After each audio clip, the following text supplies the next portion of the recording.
Hi ಸ್ನೇಹಿತರೆ, 2ನೇ ತಾರೀಕು ಪೊಲೀಸ್ ಕಾನ್ಸ್ಟೇಬಲ್ ಪರೀಕ್ಷೆ ಇರೋದ್ರಿಂದ ಜುಲೈ ತಿಂಗಳದ ಕರೆಂಟ್ ಅಫೇರ್ಸ್ ಮಾಡ್ರಿ ಅಂತ ಕಮೆಂಟ್ ಹಾಕಿದ್ರು. ಅದಕ್ಕಾಗಿ ಜುಲೈ ತಿಂಗಳ ಏನು ಕರೆಂಟ್ ಅಫೇರ್ಸ್ ಇದೆ ಅದಕ್ಕೆ ಸಂಬಂಧಿಸಿದಂತ ಒಂದು 30 ಪ್ರಶ್ನೆಗಳಿದೆ ನೋಡ್ರಿ.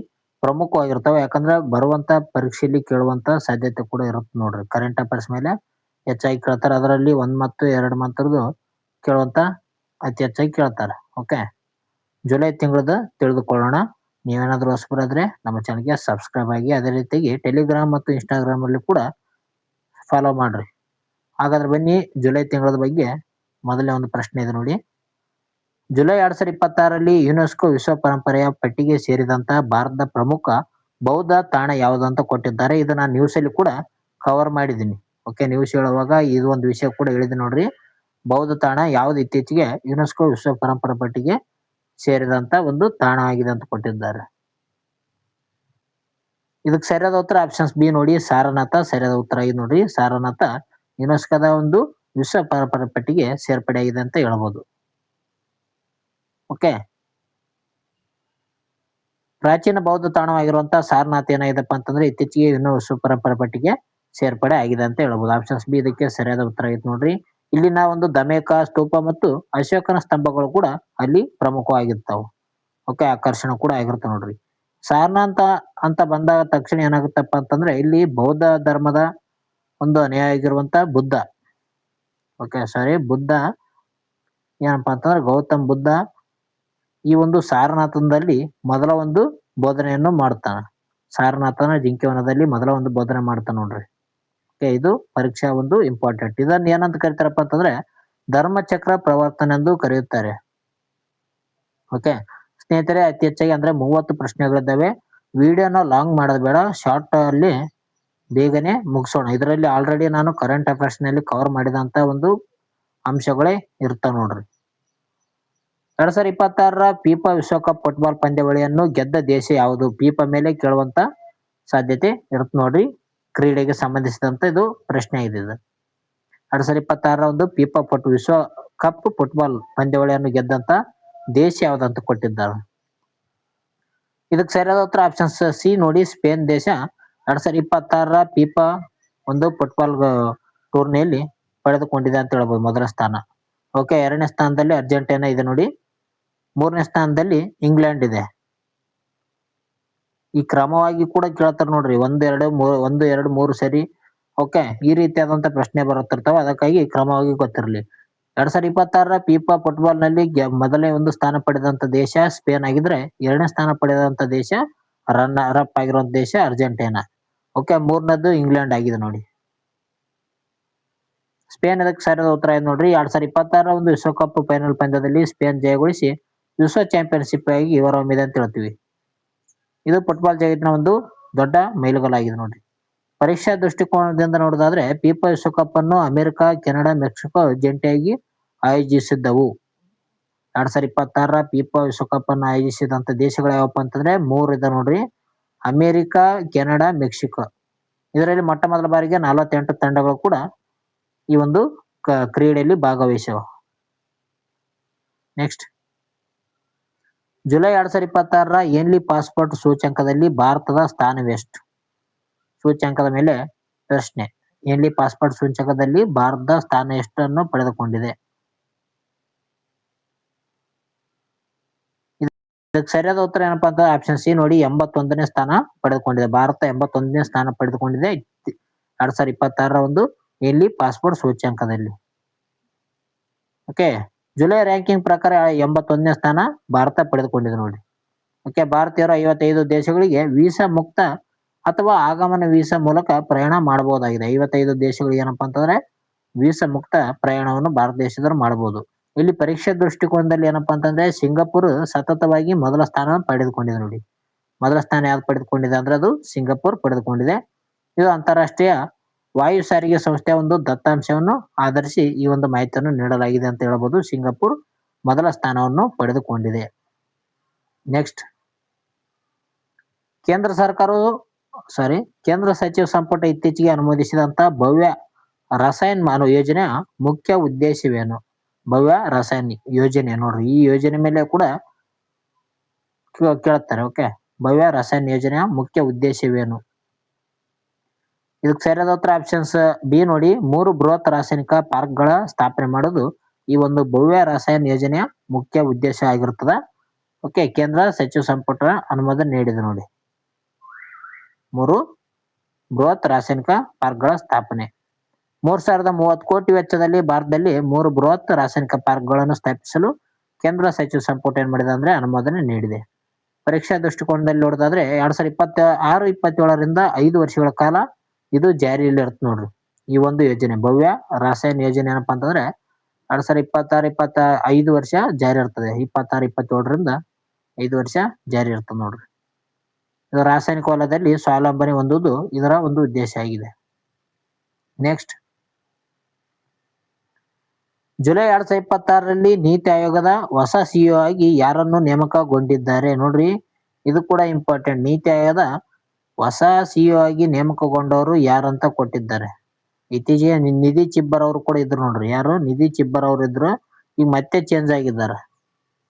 ನಿಧಿ ಚಿಬ್ಬರ್ ಅವರು ಇದ್ರು. ಮತ್ತೆ ಇದು ಆಪ್ಷನ್ಸ್ ಇತ್ತಂದ್ರೆ ನಿಧಿ ಚಿಬ್ಬರ್ ಅಂತ ಹಾಕಿರಿ. ಮತ್ತೆ ಈಗ ನೋಡ್ರಿ ಅದಕ್ಕೆ ಚೇಂಜ್ ಆಗಿರ್ತ. ಇದಕ್ಕೂ ಕೂಡ ತಿಳ್ಕೊಳ್ಬೇಕು. ಇದಕ್ಕೆ ಸರಿಯಾದ ಉತ್ತರ ಅನುರಾಗ್ ಜೈನ್ ನೋಡ್ರಿ. ಅನುರಾಗ್ ಜೈನ್ ಈಗ ಏನಪ್ಪಾ ಅಂತಂದ್ರೆ ನೀತಿ ಆಯೋಗದ ಹೊಸ ಸಿಇಒ ಆಗಿದ್ದಾರೆ. ಹಿರಿಯ ಐಎಎಸ್ ಅಧಿಕಾರಿ ಆಗಿರುವಂತಹ ಅನುರಾಗ್ ಜೈನ್ ರವರನ್ನು ಕೇಂದ್ರ ಸರ್ಕಾರ ನೀತಿ ಆಯೋಗದ ನೂತನ ಮುಖ್ಯ ಕಾರ್ಯನಿರ್ವಹಣಾ ಅಧಿಕಾರಿಯಾಗಿ ನೇಮಕ ಮಾಡಿಕೊಂಡಿದೆ. ಪರೀಕ್ಷಾ ದೃಷ್ಟಿಯಲ್ಲಿ ನೀತಿ ಆಯೋಗದ ಬಗ್ಗೆ ನೋಡೋದಾದ್ರೆ ನೀತಿ ಆಯೋಗ ಏನಪ್ಪಾ ಅಂತಂದ್ರೆ 2015 ಜನವರಿ 1ನೇ ತಾರೀಕು ಸ್ಥಾಪನೆ ಆಗ್ತದ. ಓಕೆ, ಇದರ ಒಂದು ಅಧ್ಯಕ್ಷರು ಯಾರಾಗಿರ್ತಾರಪ್ಪ ಅಂತಂದ್ರೆ ಪ್ರಧಾನಮಂತ್ರಿ ಅವರು ಇದರ ಒಂದು ನೀತಿ ಆಯೋಗದ ಅಧ್ಯಕ್ಷರು ಆಗಿರ್ತಾರ. ಇದರ ಬಗ್ಗೆ ಹಲವಾರು ಸಾರಿ ಮಾಹಿತಿ ಕೂಡ ಕರೆಂಟ್ ಅಫೇರ್ಸ್ ಅಲ್ಲಿ ಹೇಳಿದ್ದೀನಿ. ನೆಕ್ಸ್ಟ್, ಪರೀಕ್ಷಾ ವ್ಯವಸ್ಥೆಯ ಸುಧಾರಣೆಗಾಗಿ ಇತ್ತೀಚೆಗೆ ರಚಿಸಲಾದಂತ ಉನ್ನತ ಮಟ್ಟದ ಕಾರ್ಯಪಡೆಯ ಮುಖ್ಯಸ್ಥರು ಯಾರು?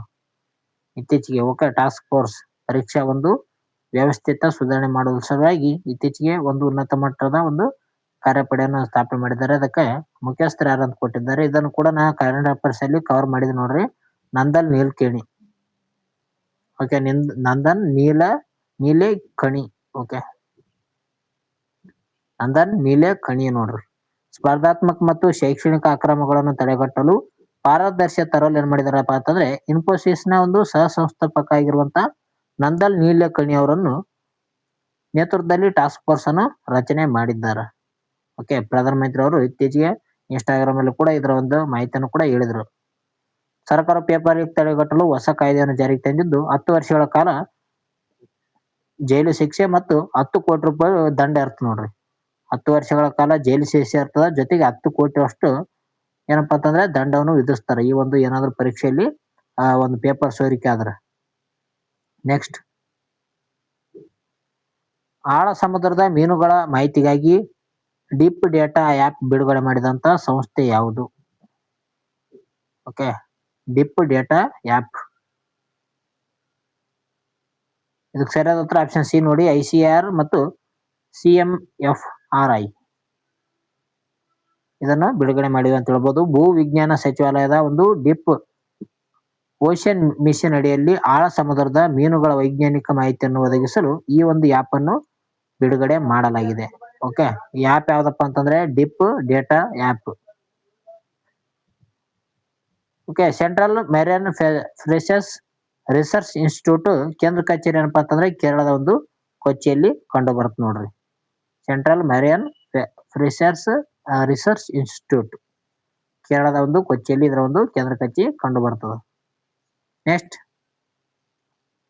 2026ರಲ್ಲಿ RKVY ಅಂದ್ರೆ ರಾಷ್ಟ್ರೀಯ ಕೃಷಿ ವಿಕಾಸ್ ಯೋಜನೆ ಅಂತ ಹೇಳ್ತೀವಿ ನಾವು. ಇದರ ಒಂದು 2ನೇ ಕಂತಿಗೆ ಅರ್ಹತೆ ಪಡೆದಂತ ಮೊದಲ ಭಾರತೀಯ ರಾಜ್ಯ ಯಾವುದಂತ ಕೊಟ್ಟಿದ್ದಾರೆ. 2ನೇ ಒಂದು ಕಂತಿಗೆ ಅರ್ಹತೆ ಪಡೆದಂತ ಮೊದಲ ರಾಜ್ಯ ಯಾವ್ದಂತ ಕೊಟ್ಟಿದ್ದಾರೆ ಇಲ್ಲಿ. ಇದಕ್ಕೆ ಸರಿಯಾದ ಉತ್ತರ ಆಪ್ಷನ್ಸ್ ಬಿ ನೋಡಿ, ಮಹಾರಾಷ್ಟ್ರ. ಇದಕ್ಕೆ ಸರಿಯಾದ ಉತ್ತರ ಇದೆ ನೋಡಿ ಸ್ನೇಹಿತರೆ. ಮಹಾರಾಷ್ಟ್ರ ಇದಕ್ಕೆ ಸರಿಯಾದ ಉತ್ತರ. ಕೇಂದ್ರ ಸರ್ಕಾರ ನಿಧಿಯನ್ನು ನಿಗದಿತ ಮಾನದಂಡಗಳ ಪ್ರಕಾರ ಯಶಸ್ವಿಯಾಗಿ ಬಳಸಿಕೊಂಡಿಗೆಸಿಂದ ಭಾರತ ಮೊದಲ ರಾಜ್ಯವಾಗಿ ಮಹಾರಾಷ್ಟ್ರ 2ನೇ ಕಂತಿಗೆ ಅರ್ಹತೆಯನ್ನು ಪಡೆದುಕೊಂಡಿದೆ. ಓಕೆ, ರಾಷ್ಟ್ರೀಯ ಕೃಷಿ ವಿಕಾಸ್ ಯೋಜನೆ ಇದು ಕೃಷಿ ವಲಯದ ಸಮಗ್ರ ಅಭಿವೃದ್ಧಿಯನ್ನು ಉತ್ತೇಜಿಸುವಂತ ಒಂದು ಕೇಂದ್ರ ಸರ್ಕಾರದ ಯೋಜನೆ ಆಗಿದೆ. Next, Japan open badminton tournament ಗೆದ್ದಂತ ಭಾರತದ ಮೊದಲ ಆಟಗಾರ್ತಿ ಯಾರು? ಇತ್ತೀಚೆಗೆ ನಡೆದಂತ ಜಪಾನ್ ಓಪನ್ ಬ್ಯಾಡ್ಮಿಂಟನ್ ನಲ್ಲಿ ಗೆದ್ದಂತ ಮೊದಲ ಭಾರತೀಯ ಆಟಗಾರ್ತಿ ಯಾರು ಅಂತ ಕೊಟ್ಟಿದ್ದಾರೆ ನೋಡ್ರಿ. ಇದಕ್ಕೆ ಸರಿಯಾದ ಉತ್ತರ ಪಿ ವಿ ಸಿಂಧು ನೋಡ್ರಿ. ಪಿ ವಿ ಸಿಂಧು ಅವರು ಬ್ಯಾಡ್ಮಿಂಟನ್ ಆಟಕ್ಕೆ ಸಂಬಂಧಿಸಿದ್ದಾರೆ. ಇದು ಕೂಡ ಗೊತ್ತಿರ್ಬೇಕು ನೋಡ್ರಿ. ಪಿ ವಿ ಸಿಂಧು ಅವರು ಯಾವ ಆಟಕ್ಕೆ ಸಂಬಂಧಿಸಿದ ಅಂದ್ರೆ ಬ್ಯಾಡ್ಮಿಂಟನ್ ಆಟಕ್ಕೆ ಸಂಬಂಧಿಸಿದ್ದಾರೆ ನೋಡ್ರಿ. ಇತ್ತೀಚೆಗೆ ಏನಪ್ಪಾ ಅಂತಂದ್ರೆ ಇವರು ಜಪಾನ್ ದೇಶದಲ್ಲಿ ನಡೆದಂತ ಒಂದು ಟೆನ್ನಿಸ್ ಟೂರ್ನಮೆಂಟ್ ಅಲ್ಲಿ ಬ್ಯಾಡ್ಮಿಂಟನ್ ಟೂರ್ನಮೆಂಟ್ ನಲ್ಲಿ ಪದಕವನ್ನು ಪಡೆದುಕೊಂಡಿದ್ದಾರೆ. ಒಲಿಂಪಿಕ್ ಪದಕ ವಿಜೇತ ಪಿ ವಿ ಸಿಂಧು ಅವರು ಜಪಾನ್ ಓಪನ್ ಟೂರ್ನಿಯಲ್ಲಿ ಚಾಂಪಿಯನ್ ಆಗುವ ಮೂಲಕ ಈ ಒಂದು ಪ್ರತಿಷ್ಠಿತ ಪ್ರಶಸ್ತಿಯನ್ನು ಗೆದ್ದ ಮೊದಲ ಭಾರತೀಯ ಎನಿಸಿಕೊಂಡಿದ್ದಾರೆ. ಓಕೆ, ಪರೀಕ್ಷೆ ದೃಷ್ಟಿಯಲ್ಲಿ ನೋಡೋದಾದ್ರೆ ಪಿ ವಿ ಸಿಂಧು ಅವರು 2 ಬಾರಿ ಒಲಿಂಪಿಕ್ ಪದಕವನ್ನು ಗೆದ್ದಿರುವಂತ ಮತ್ತು ವಿಶ್ವದ ಚಾಂಪಿಯನ್ಶಿಪ್ ನಲ್ಲಿ ಚಿನ್ನ ಗೆದ್ದಿರುವಂತ ಭಾರತದ ಏಕೈಕ ಮಹಿಳಾ ಅಥ್ಲೆಟಿಕ್ ಆಗಿದ್ದಾರೆ ನೋಡ್ರಿ. ಓಕೆ, 2 ಬಾರಿ ಏನಪ್ಪಾ ಅಂತಂದ್ರೆ ಚಿನ್ನ ಗೆದ್ದಿದ್ದಾರೆ. ಯಾವಾಗ 2016ರಲ್ಲಿ ರಿಯೋಡಿದಲ್ಲಿ ಗೆದ್ದಿದ್ದಾರೆ. 2020ರಲ್ಲಿ ನಡೆದಂತ ಟೋಕಿಯೋದಲ್ಲಿ ನಡೆದಂತ ಒಂದು ಬ್ಯಾಡ್ಮಿಂಟನ್ ನಲ್ಲಿ ಪಡೆದುಕೊಂಡಿದ್ದಾರೆ. ನೆಕ್ಸ್ಟ್, ಭಾರತದಲ್ಲಿ ಜಿಡಿಪಿ ಡೆಫ್ಲೇಟರ್ ಆಗಿ WPI ಬದಲಿಗೆ ಯಾವ ಸೂಚ್ಯಂಕವನ್ನು ಬಳಸಲು ನಿರ್ಧಾರ ಮಾಡಲಾಗಿದೆ ಅಂತ ಕೊಟ್ಟಿದ್ದಾರೆ. GDP ಅಂದ್ರೆ ಗ್ರಾಸ್ ಡೊಮೆಸ್ಟಿಕ್ ಪ್ರಾಡಕ್ಟ್ ಅಂತ ಹೇಳ್ತೀನಲ್ಲ, ಇದರ ಮೇಲೆ ಫುಲ್ ಫಾರ್ಮ್ ಕೂಡ ಕೇಳಿದ್ದಾರೆ. ಓಕೆ, ಗ್ರಾಸ್ ಡೊಮೆಸ್ಟಿಕ್ ಪ್ರಾಡಕ್ಟ್ ನೋಡ್ರಿ. Gross domestic product. ಇದಕ್ಕೆ ಸರಿಯಾದ ಉತ್ತರ PPI ನೋಡ್ರಿ. ಪ್ರೊಡ್ಯೂಸರ್ ಪ್ರಾಡಕ್ಟ್ ಅಂತ ಬರುತ್ತೆ ಅದರಲ್ಲಿ. ಓಕೆ, ಇದಕ್ಕೆ ಸಂಬಂಧಿಸಿದಂತ ಮಾಹಿತಿ ನೋಡೋಣ ಬರ್ರಿ ಅಂದ್ರೆ. ಓಕೆ, ಸಂಖ್ಯಾಶಾಸ್ತ್ರ ಮತ್ತು ಕಾರ್ಯಕ್ರಮ ಅನುಷ್ಠಾನ ಸಚಿವಾಲಯ ಮಾಡ್ತದ. ನಿಖರವಾದ GDP ಅಂದಾಜಿನ ಸಗಟು ಬೆಲೆ ಸೂಚ್ಯಂಕದ ಬದಲಿಗೆ ಪ್ರೊಡ್ಯೂಸರ್ ಪ್ರೈಸ್ ಇಂಡೆಕ್ಸ್ ಅನ್ನು ಬಳಸಲು ನಿರ್ಧಾರ ಮಾಡಿಕೊಂಡಿದ್ರು ನೋಡಿ. PPI ಅಂದ್ರೆ ಪ್ರೊಡ್ಯೂಸರ್ ಪ್ರೈಸ್ ಇಂಡೆಕ್ಸ್ ಅಂತ ಕರೆಯುತ್ತಾರೆ PPI. ಓಕೆ, ಪರೀಕ್ಷಾ ದೃಷ್ಟಿಯಲ್ಲಿ PPI ಉತ್ಪಾದನೆ ಹಂತದಲ್ಲಿ ಬೆಲೆಗಳ ಬದಲಾವಣೆಗಳನ್ನು ಅಳಿತದ ಅಂತ ಹೇಳ್ಬೋದು. ಇದು ಜಾಗತಿಕ ಮಾನದಂಡಗಳಿಗೆ ಪ್ರಮುಖವಾಗಿದೆ. ನೆಕ್ಸ್ಟ್ ಸ್ನೇಹಿತರೆ, ಪಾಲಿಮರ್ ಬ್ಯಾಂಕ್ ನೋಟುಗಳ ಪ್ರಾಯೋಗಿಕ ಪರೀಕ್ಷೆಗೆ RBI ಯಾವ ಮುಖಬೆಲೆಯ ನೋಟುಗಳನ್ನು ಆಯ್ಕೆ ಮಾಡಿಕೊಂಡಿದೆ? ನೋಡ್ರಿ, ಕಾಗದದ ನೋಟುಗಳು ಹೆಚ್ಚಾಗಿ ಅರ್ಧ ನೋಟುಗಳು ವೇಸ್ಟ್ ಆಗ್ತಾ ಇದ್ರಿಂದ ಪ್ಲಾಸ್ಟಿಕ್ ನೋಟುಗಳನ್ನು ತರಬೇಕಂತ RBI ಯೋಜನೆ ಮಾಡಿಕೊಂಡಿದೆ. ಅದಕ್ಕಾಗಿ ಪಾಲಿಮರ್ ಬ್ಯಾಂಕ್ ನೋಟುಗಳನ್ನು ಪ್ರಾಯೋಗಿಕ ಪರೀಕ್ಷೆ ಮಾಡುವ ಸಲುವಾಗಿ RBI ಯಾವ ಒಂದು ಮುಖಬೆಲೆಯ ನೋಟುಗಳನ್ನು ಆಯ್ಕೆ ಮಾಡಿಕೊಂಡಿದ್ದಾರೆ ಅಂತ ಪ್ರಶ್ನೆ ಬಂದಿದೆ. ಇದಕ್ಕೆ ಸರಿಯಾದ ಉತ್ತರ 10 ಮತ್ತು 20ರ ಒಂದು ನೋಟುಗಳನ್ನು ಇದು ಆಯ್ಕೆ ಮಾಡಿಕೊಂಡಿದೆ ನೋಡಿ. RBI, reserve bank of India, ಇದು ಪಾಲಿಮರ್ನ ಒಂದು ಪ್ಲಾಸ್ಟಿಕ್ ನೋಟುಗಳಾಗಿ ಪರಿವರ್ತನೆ ಮಾಡಿ 10 ಮತ್ತು 20 ನೋಟನ್ನು ಪರೀಕ್ಷೆ ಮಾಡಲು ಆಯ್ಕೆ ಮಾಡಿಕೊಂಡದು. ಓಕೆ, ಹೆಚ್ಚು ಕಾಲ ಬಾಳಿಕೆ ಬರುವಂತ ದೃಷ್ಟಿಯಿಂದ ತಲಾ 1 ಬಿಲಿಯನ್ ಪಾಲಿಮರ್ ನೋಟುಗಳನ್ನು ಮತ್ತು 10 ರೂಪಾಯಿ ಮತ್ತು 20 ರೂಪಾಯಿ ನೋಟುಗಳನ್ನು ಮಾರುಕಟ್ಟೆಗೆ ತಂದಗೇಶಿಂದ ಪ್ರಾಯೋಗಿಕವಾಗಿ ಪರೀಕ್ಷೆ ಮಾಡಲು RBI ಮುಂದಾಗಿದೆ ಅಂತ ಹೇಳ್ಬೋದು. ಓಕೆ, 10 ರೂಪಾಯಿ ಮತ್ತು 20 ರೂಪಾಯಿ ನೋಟುಗಳು ತರಬೇಕಂತ ಮುಂದಾಗಿದೆ RBI. ಯಾಕಪ್ಪ ಅಂತಂದ್ರೆ 10 ರೂಪಾಯಿ ಕಡಿಮೆ ಬೆಲೆ ಆಗಿರುತ್ತಲ್ಲ, ಅದಕ್ಕಾಗಿ ಇದರ ಒಂದು ಪರೀಕ್ಷೆ ಮಾಡ್ತಾ ಇದ್ದಾರೆ RBI. ಓಕೆ, ಪಾಲಿಮರ್ ನೋಟುಗಳ ಪರೀಕ್ಷೆ ದೃಷ್ಟಿಯಲ್ಲಿ ನೋಡಿದ್ರೆ ಪಾಲಿಮರ್ ನೋಟುಗಳು ಏನಪ್ಪಾ ಅಂತಂದ್ರೆ ಪ್ಲಾಸ್ಟಿಕ್ ಆಧಾರಿತ ಆಗಿರ್ತಾವ. ಪ್ಲಾಸ್ಟಿಕ್ ಏನಪ್ಪಾ ಅಂತಂದ್ರೆ ಜಾಸ್ತಿ ಅರಿಯೋದಿಲ್ಲ. ಓಕೆ, ಕಾಗದ ನೋಟುಗಳಿಗಿಂತ ಹೆಚ್ಚು ಸ್ವಚ್ಛ ಆಗಿರ್ತಾವ ಮತ್ತು 2-3 ಪಟ್ಟು ಹೆಚ್ಚು ದಿನಗಳ ಕಾಲ ಹೆಚ್ಚಿಗೆ ಬಾಳಿಕೆ ಬರ್ತಾವ. ಅದಕ್ಕಾಗಿ ಈ ಒಂದು ಪಾಲಿಮರ್ ಪ್ಲಾಸ್ಟಿಕ್ ಆಧಾರಿತ ಒಂದು ಏನ್ ನೋಟ್ ಇದೆ ಅದನ್ನು ಜಾರಿ ಮಾಡಲು RBI ಮುಂದಾಗಿದೆ. ನೆಕ್ಸ್ಟ್, ಇತ್ತೀಚೆಗೆ ಸುದ್ದಿಯಲ್ಲಿದ್ದಂತ ಕಿಮಿ K3 ಎಂಬುದು ಯಾವ ದೇಶದ ಹೊಸ ಕೃತಕ ಬುದ್ಧಿಮತ್ತೆ ಮಾದರಿಯಾಗಿದೆ? AI ಯಾವ ಒಂದು ಮಾದರಿಯಾಗಿದೆ, ಯಾವ ದೇಶದ್ದು ಅಂತ ಕೊಟ್ಟಿದ್ದಾರೆ ಇಲ್ಲಿ. ಇದಕ್ಕೆ ಸರಿಯಾದ ಉತ್ತರ ಚೀನಾ ದೇಶ ನೋಡ್ರಿ. ಆಪ್ಷನ್ ಸಿ ಇದಕ್ಕೆ ಸರಿಯಾದ ಉತ್ತರ ಆಗಿದೆ, ಚೀನಾ ದೇಶ. ಅಮೆರಿಕ ಓಪನ್ AI ಮತ್ತು ಇತರ ಒಂದು ಮಾದರಿಗಳಿಗೆ ಪೈಪೋಟಿ ನೀಡಲು ಚೀನಾ ದೇಶ ಏನ್ ಮಾಡಿದಪ್ಪ ಅಂತಂದ್ರೆ ಅತ್ಯಾಧುನಿಕ ಹಾಗೂ ವೇಗದಲ್ಲಿ AI ಮಾದರಿ ಅಂತ ಕಿಮಿ K3 ಅನ್ನು ಪರಿಚಯ ಮಾಡಿದೆ. ಕಿಮಿ K3 ಯಾವ ದೇಶದ AI ಅಂತ ಕೇಳಿದ್ರೆ ನಾಳೆ ಪರೀಕ್ಷೆಯಲ್ಲಿ ಅದು ಚೀನಾ ದೇಶದ ಆಗಿದ್ ನೋಡ್ರಿ. AI ಚೀನಾ ದೇಶದ AI ಯಾವುದು? ಕಿಮಿ K3. ಪರೀಕ್ಷಾ ದೃಷ್ಟಿಕೋನದಲ್ಲಿ ವಿಜ್ಞಾನ ಮತ್ತು ತಂತ್ರಜ್ಞಾನ ವಿಭಾಗದಲ್ಲಿ ಕೃತಕ ಬುದ್ಧಿಮತ್ತೆ ಬೆಳವಣಿಗೆ ಮೇಲೆ ಪ್ರಶ್ನೆಗಳು ಸಾಮಾನ್ಯವಾಗಿ ಇರ್ತವೆ ನೋಡ್ರಿ. ನೆಕ್ಸ್ಟ್, ಅಂತಾರಾಷ್ಟ್ರೀಯ ಚೆಸ್ ಫೆಡರೇಷನ್ನ ಹಂಗಾಮಿ ಅಧ್ಯಕ್ಷರಾಗಿ ಯಾರನ್ನು ನೇಮಕ ಮಾಡಲಾಗಿದೆ ಅಥವಾ ಯಾರು ಅಧಿಕಾರ ವಹಿಸಿಕೊಂಡಿದ್ದಾರೆ ಅಂತ ಕೂಡ ಕೇಳುವಂತ ಸಾಧ್ಯತೆ ಇರ್ತದ. ಅಂತಾರಾಷ್ಟ್ರೀಯ ಚೆಸ್ ಫೆಡರೇಷನ್ ಫಿಡೆ ಅಂತ ಹೇಳ್ತೀವಿ ನೋಡ್ರಿ. ಇದ್ರ ಬಗ್ಗೆ ಕೂಡ ನ್ಯೂಸ್ ಅಲ್ಲಿ ನಾನು ಹೇಳಿದ್ದೇನೆ. ಯಾರಪ್ಪ ಅಂತಂದ್ರೆ ವಿಶ್ವನಾಥನ್ ಆನಂದ್ ಅವರನ್ನು ಅಂತಾರಾಷ್ಟ್ರೀಯ ಚೆಸ್ ಫೆಡರೇಷನ್ ನ ಹಂಗಾಮಿ ಅಧ್ಯಕ್ಷರಾಗಿ ನೇಮಕ ಮಾಡಿದ್ದಾರೆ ಸ್ನೇಹಿತರೆ. ಓಕೆ, ಗೊತ್ತಿರಲಿ, ಪ್ರತಿಯೊಂದು ಅಂಶ ಕೂಡ ಕೇಳ್ತಾರ. ಓಕೆ, ಭಾರತದ ಗ್ರ್ಯಾಂಡ್ ಮಾಸ್ಟರ್ ಆಗಿರುವಂತ ವಿಶ್ವನಾಥ್ ಆನಂದ್ ಅವರನ್ನು ಅಂತಾರಾಷ್ಟ್ರೀಯ ಚೆಸ್ ಫೆಡರೇಷನ್ ನ ಮಧ್ಯಂತರ ಅಧ್ಯಕ್ಷರನ್ನಾಗಿ ಜವಾಬ್ದಾರಿ ವಹಿಸಿಕೊಂಡಿದ್ದ ನೋಡ್ರಿ ಫಿಡೆ.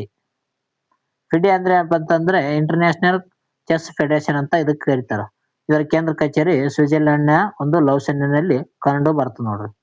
ಆನಂದ್ ಅವರು ಭಾರತದ ಮೊದಲ ರಾಜೀವ್ ಗಾಂಧಿ ಖೇಲ್ ರತ್ನ ಪ್ರಶಸ್ತಿ ಪಡೆದುಕೊಂಡ ವ್ಯಕ್ತಿಯಾಗಿದ್ದಾರೆ ನೋಡ್ರಿ. ವಿಶ್ವನಾಥನ್ ಆನಂದ್ ಅವರು ಏನಪ್ಪಾ ಅಂತಂದ್ರೆ ಚೆಸ್ ಆಟಕ್ಕೆ ಸಂಬಂಧಿಸಿದ್ದಾರೆ. ನೆಕ್ಸ್ಟ್,